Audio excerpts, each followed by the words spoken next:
Good afternoon बच्चों। इस video में हम डिस्कस करेंगे किसी नॉन कंडक्टिंग या इंसुलेटिंग सॉलिड स्फीयर के कारण बनने वाली इलेक्ट्रिक फील्ड। लास्ट वीडियो में हमने कंडक्टिंग सॉलिड स्फीयर के कारण इलेक्ट्रिक फील्ड देखी थी, जहां हमने ये डिस्कस किया था कि चार्ज उसके कहां था, सरफेस में था, इसलिए वहां पे सरफेस चार्ज डेंसिटी आती थी। ओके, बट इंसुलेटिंग स्फीयर के केस में चार्ज पूरे वॉल्यूम में डिस्ट्रीब्यूटेड होता है, इसलिए हमको यहां पे एक नई चार्ज डेंसिटी डिस्कस करनी है बच्चों, जिसको हम बोलेंगे वॉल्यूमेट्रिक चार्ज डेंसिटी। ओके, इसको लेटर रो से डिनोट किया जाता है। वॉल्यूमेट्रिक चार्ज डेंसिटी मतलब कितना चार्ज पर यूनिट वॉल्यूम मौजूद है, इसी को हम लोग क्या बोलते हैं, वॉल्यूमेट्रिक चार्ज डेंसिटी। तो टाइम बचाने के लिए बच्चों मैंने नोमेनक्लेचर और डायग्राम पहले से बना के रखा है। जैसा आप देख रहे होंगे यहाँ डायग्राम में मैंने चार्ज इसकी पूरे वॉल्यूम में डिस्ट्रीब्यूट किया है, जिससे यहां पे अंदर पे इलेक्ट्रिक फील्ड जीरो नहीं होगी। कंडक्टिंग केस में, कंडक्टिंग सॉलिड स्फीयर के केस में अंदर में चार्ज जीरो होने के कारण अंदर में इलेक्ट्रिक फील्ड कितनी थी, जीरो थी। आप उल्टा भी बोल सकते हो कि इलेक्ट्रिक फील्ड वहां पे जीरो है, इसलिए जो भी एक्सेस चार्ज है वो कहां है, उसके सरफेस पे है। बट यहां पे आपका जो चार्ज है पूरी वॉल्यूम में डिस्ट्रीब्यूटेड है बच्चों, इसलिए आपको अंदर पे इलेक्ट्रिक फील्ड जीरो नहीं मिलेगी। यही मेजर डिफरेंस होता है और इससे बहुत क्वेश्चन पूछता है कॉम्पिटिशन में। तो एक एक करके मैं सारे केस डिस्कस करूंगा। Number 1, for an outside point, for an outside point। Okay बच्चों, आउटसाइड पॉइंट का मतलब क्या है, मुझे यहां कहीं पे इलेक्ट्रिक फील्ड निकालनी है।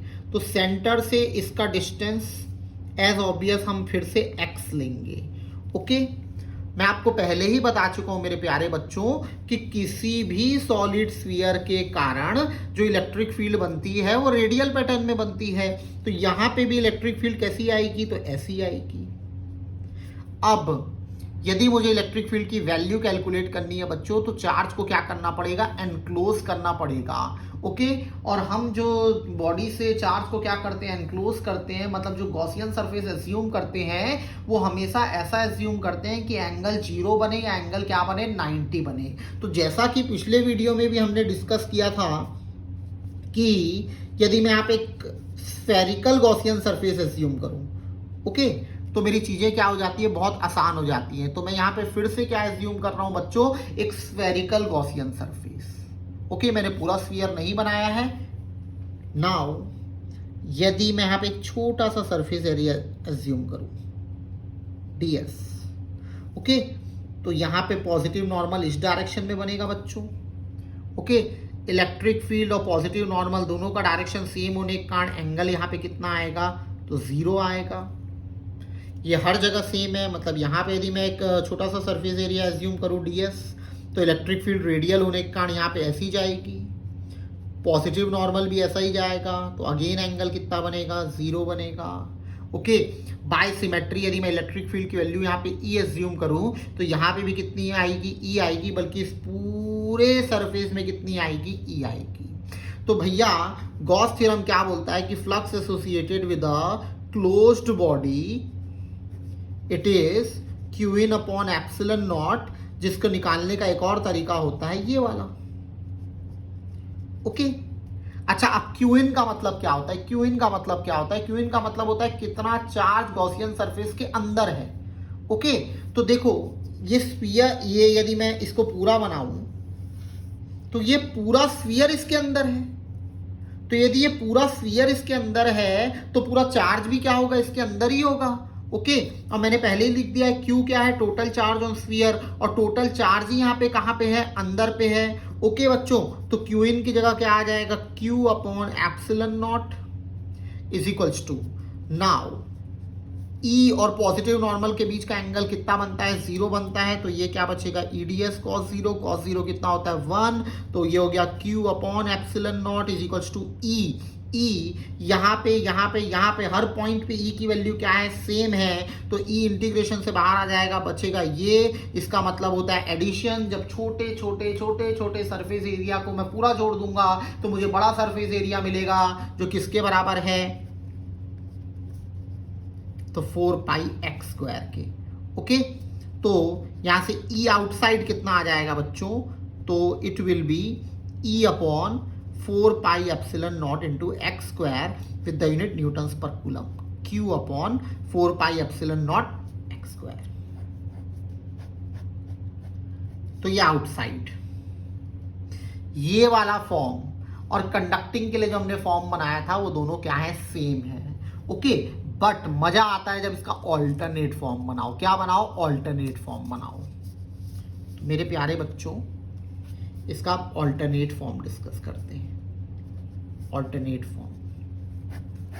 ठीक है, तो देखो बच्चों, याद करो रो क्या था, रो क्या था, रो था वॉल्यूमेट्रिक चार्ज डेंसिटी, मतलब total charge upon total volume. ठीक है, तो स्फीयर में टोटल चार्ज कितना है, क्यू है, इस स्फीयर की वॉल्यूम कितनी है, तो 4/3 पाई आर क्यूब होती है, अपने को पता है। तो यहां से क्यू क्या आ जाएगा, क्यू आ जाएगा 4/3 pi R cube into rho. Okay, इस क्यू को उठा के यहाँ पे बस पुट कर देते हैं सिंपली, तो क्या हो जाएगा भैया, E outside will be, Q की जगह आ जाएगा 4/3 pi R cube into rho. Okay, upon पहले से लिखा है 4 pi epsilon not x square. अब काट लेते हैं, तो 4 पाई कट गया, क्या बचा, तो rho R cube by 3 epsilon not x square. Okay, ये किसका फॉर्मूला बन गया, ई आउटसाइड का। किसका बन गया, ई आउटसाइड का। ओके, तो आप ई आउटसाइड ये बोलो या ऑल्टरनेट फॉर्म में बोलो, दोनों का मतलब क्या होता है, सेम होता है। बट कंपटीशन के लिए ऑल्टरनेट फॉर्म हमेशा क्या होते हैं, इंपॉर्टेंट होते हैं। तो इनको आप बहुत अच्छे से देखना प्यारे बच्चों। ओके, तो अब आते हैं नेक्स्ट में,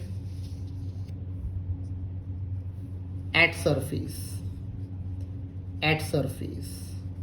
ओके, तो जैसा कि हम जानते हैं कि यदि मेरे को सरफेस पे इलेक्ट्रिक फील्ड निकालनी हो तो ऑब्जर्वेशन पॉइंट यहां पे आ जाएगा। ओके, मतलब x की वैल्यू और r की वैल्यू क्या हो जाएगी, सेम हो जाएगी, क्योंकि x क्या है, distance of observation point from centre, जो न्यूमेरिकली किसके बराबर है, तो रेडियस के बराबर है। किसके बराबर है, रेडियस के। तो यदि मेरे को सरफेस पे निकालनी हो, कहाँ निकालनी हो, सरफेस पे निकालनी हो बच्चों, तो ई सरफेस क्या हो जाएगा, क्या फॉर्मूला था याद करो, तो Q upon 4 pi epsilon not x square की जगह क्या हो जाएगा, आर स्क्वायर। और यही है इसका मैं ऑल्टरनेट फॉर्म बनाऊं, तो आप देखो ये था मेरा alternate form, that is rho R cube by 3 epsilon not x square. Okay, E outside यहां पे अलग से लिख देता हूं, क्या था, rho R cube upon 3 epsilon not x square. तो for surface x equal to क्या हो जाएगा, r, for surface x is equal to क्या हो जाएगा, r। तो जैसे ही आप r पुट करोगे, r स्क्वायर और ये दो r क्या हो जाएंगे, कट जाएंगे, तो e सरफेस क्या बचेगा बच्चों, ये बचेगा रो r by 3 epsilon not. Okay, alternate form हमेशा कंपटीशन के लिए इंपॉर्टेंट होता है। अब लास्ट बट सबसे इंपॉर्टेंट, इनसाइड, इनसाइड, अंदर के लिए। ओके, तो कंडक्टिंग के केस में अंदर में इलेक्ट्रिक फील्ड क्या थी, जीरो थी। ओके, बट यहां पे इलेक्ट्रिक फील्ड जीरो नहीं है, उसी को हमको क्या करना है बच्चों, कैलकुलेट करना है। तो मैं फिर से डायग्राम बना रहा हूं थोड़ा जल्दी से। ये आपका सॉलिड स्फीयर है। ओके, इसमें पूरे वॉल्यूम में लेट अस से पॉजिटिव चार्ज डिस्ट्रीब्यूटेड है यूनिफॉर्मली।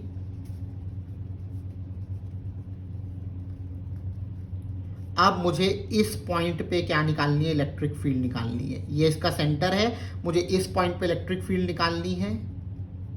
तो ये हो गया distance of observation point from centre, x। Okay, क्योंकि मुझे यहाँ पे इलेक्ट्रिक फील्ड निकालनी है, तो यहाँ पे एक गॉसियन सरफेस एज्यूम कर लेता हूँ, जो फिर से क्या रहेगा, स्फीयर रहेगा। क्या रहेगा, स्फीयर रहेगा, ताकि E और n कैप के बीच का एंगल कितना बने, 0 बने। ओके, आई होप आपको 3 डेरिवेशन के बाद तो ये चीजें रटा गई होंगी।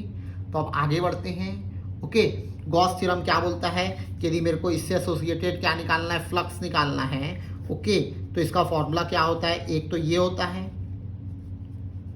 और गॉस थ्योरम के हिसाब से किसके बराबर होगा, Q in upon epsilon not के बराबर होगा। किसके बराबर होगा, Q in upon epsilon not. Okay, आप जानते हो हम लोग 50 बार कर चुके हैं, सब जगह इलेक्ट्रिक फील्ड की वैल्यू बाई सिमेट्री क्या होगी, सेम होगी। ओके, और एंगल हमेशा कितना बनेगा, यहाँ पे यहाँ पे यहाँ पे यहाँ पे यहाँ पे ई और एन कैप के बीच का एंगल कितना बनेगा, 0 बनेगा। ओके, तो इसको सिंप्लीफाई करने में ये ऐसा आ जाएगा, equal to Q in upon epsilon not. Okay, अब फिर से इंटीग्रेशन मतलब जोड़ना, ये छोटे छोटे सरफेस एरिया को मैं क्या करूंगा, जोड़ूंगा तो ये पूरा क्या मिल जाएगा, सरफेस एरिया मिल जाएगा, जो किसके बराबर होता है बच्चों, तो 4 पाई इंटू रेडियस का स्क्वायर, तो यहाँ की रेडियस कितनी है, तो x, तो क्या हो गया x स्क्वायर इक्वल टू क्या हो गया, Q in upon epsilon not.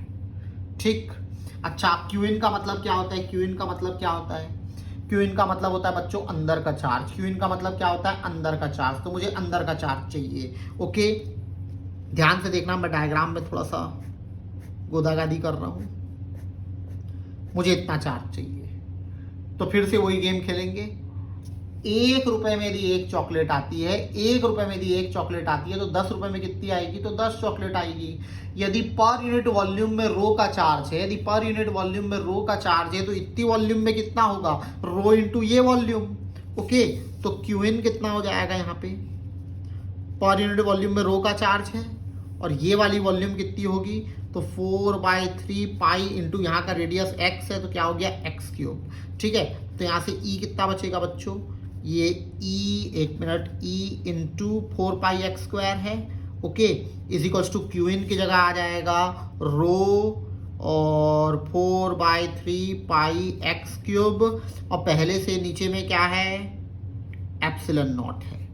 Okay, काट लेते हैं, 4 पाई कट गया, एक्स स्क्वायर इधर के 2x कट गए, तो e इक्वल टू क्या बचेगा, एक रो बचेगा, एक x बचेगा, एक 3 बचेगा, एक एप्सिलॉन नॉट बचेगा। तो ये e इनसाइड का फॉर्मूला बन गया। कई बार कंपटीशन में आया है, कई बार, एक बार नहीं, 2 बार नहीं। ठीक है, बोल देगा कि किसी नॉन कंडक्टिंग या इंसुलेटिंग सॉलिड स्फीयर के अंदर इलेक्ट्रिक फील्ड कितनी होती है, तो उसका फॉर्मूला क्या है बच्चों, रो x/3 एप्सिलॉन नॉट है, जहां पे x क्या है, distance of observation point from centre है। ओके, अब ध्यान क्या रखना, वहां पे एक ऑप्शन आपको 0 दिया रहेगा, तो बच्चे जोश में आके 0 टिक कर देते हैं। 0 किस में आता है भैया, तो कंडक्टिंग में आता है। ये क्या है, नॉन कंडक्टिंग है, क्या है, नॉन कंडक्टिंग है। ओके, तो मैंने जो जो बोला मैं एक बार यहां पे लिख देता हूं। E आउटसाइड का बेसिक फॉर्मूला क्या है, Q upon 4 pi epsilon not x square, जहां पे x क्या है, डिस्टेंस फ्रॉम सेंटर है। ओके, इसी का ऑल्टरनेट फॉर्म क्या है बच्चों, तो रो r³/3 epsilon not x square है। ओके, ऑल्टरनेट फॉर्म हमेशा आपको याद रखना है यदि आपकी प्रिपरेशन कंपटीशन की हो रही है। ओके, ई सरफेस है Q upon 4 pi epsilon not r square. Okay, और इसका ऑल्टरनेट फॉर्म क्या था, तो रो r/3 एप्सिलॉन नॉट। ठीक, फिर ई इनसाइड हमने देखा है, ई इनसाइड क्या है, तो भैया रो x/3 एप्सिलॉन नॉट। ओके, और इसका यदि Q वाला फॉर्म बनाना है तो आपको कुछ नहीं करना है, थोड़ा इसको सॉल्व कर लो। रो क्या होता है, total charge Q upon total volume of sphere कितनी है, 4/3 पाई r³ इंटू यहाँ क्या आ जाएगा x, यहाँ क्या आ जाएगा 3 एप्सिलॉन नॉट। ओके, तो थोड़ा सा इसको अपन क्या कर देते हैं, मैं कुछ लिखना भूल गया हूँ, क्या लिखना बोला हूँ, कुछ नहीं लिखना बोला हूँ, तो ठीक है, 3 कट गया, क्या बचेगा, ई इनसाइड का एक और formula QX upon 4 pi epsilon not और r³ with the unit newtons per coulomb. तो इसका ये वाला फॉर्म क्या बन गया, QX upon 4 pi epsilon not into r³। Okay बच्चों, तो आपको ये 3 फॉर्म भी याद करने हैं और ये 3 फॉर्म भी याद करने हैं, और याद रखना ये किसके लिए है, कंपटीशन के लिए है। ओके, अब बचा ग्राफ, सबसे इंपॉर्टेंट है ग्राफ। तो जैसा कि हम जानते हैं ग्राफ किसके किसके बीच में बनाना रहता है, तो electric field versus distance of observation point from centre. किसी किसी बुक में इसको स्मॉल r लेता है, बट मैं स्मॉल r नहीं लेता हूं, कंफ्यूजन हो जाता है। ओके, मेरे में r मतलब रेडियस है, x मतलब डिस्टेंस फ्रॉम सेंटर है। ओके, तो पे अंदर से चालू करते हैं। ठीक है, x इक्वल टू 0, जैसे ही पुट करूंगा x इक्वल टू 0 में फील्ड कितनी हो जाएगी 0, तो x इक्वल टू 0 में फील्ड 0 है, मतलब ग्राफ कहाँ से चालू होगा, ओरिजिन से चालू होगा। कहाँ से चालू होगा, ओरिजिन से। ओके, अब देखो क्योंकि यूनिफॉर्म चार्ज डेंसिटी है तो रो कांस्टेंट है, 3 एप्सिलॉन नॉट भी कांस्टेंट है, तो मैं लिख सकता हूँ E inside is directly proportional to x। E inside is directly proportional to x, मतलब आप जब तक अंदर हो, ओके, तब तक आपको क्या मिलेगा, स्ट्रेट लाइन मिलेगा। क्या मिलेगा, स्ट्रेट लाइन मिलेगा। और आप कब तक अंदर हो बच्चों, कब तक अंदर हो आप, जब तक x की वैल्यू किसके बराबर ना हो जाए, जब तक x की वैल्यू किसके बराबर ना हो जाए, तो r के बराबर ना हो जाए। ओके, और x इक्वल टू r पे आप सरफेस पे हो, और सरफेस पे इलेक्ट्रिक फील्ड कितनी होती है, तो ये लिखी है q upon 4 pi epsilon not r square होती है।